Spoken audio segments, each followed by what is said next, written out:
بسم اللہ الرحمن الرحیم۔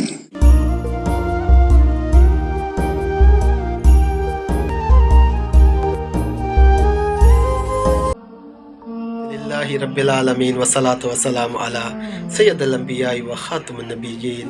السلام علیکم۔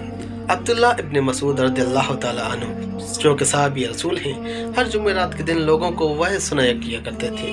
ایک آدمی نے ان سے کہا، اے عبد الرحمن، میں چاہتا ہوں کہ تم ہمیں ہر روز وعظ سنایا کرو۔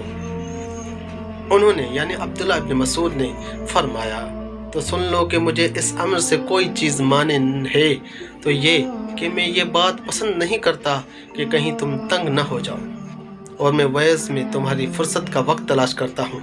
یعنی انہوں نے کہا کہ میں نہیں چاہتا کہ تم تنگ ہو جاؤ، بور ہو جاؤ، بلکہ چاہتا ہوں کہ ایسا دن ہو جس میں تم فرصت ہو اور دھیان سے اور خشوع کے ساتھ میری بات سنو۔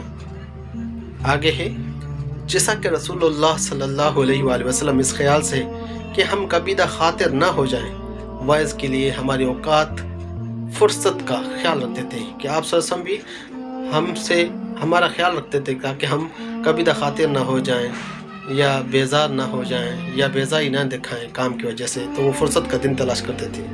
صحیح بخاری حدیث نمبر 70۔ اللہم صلی علی محمد وعلی آلہ وبارک وسلم۔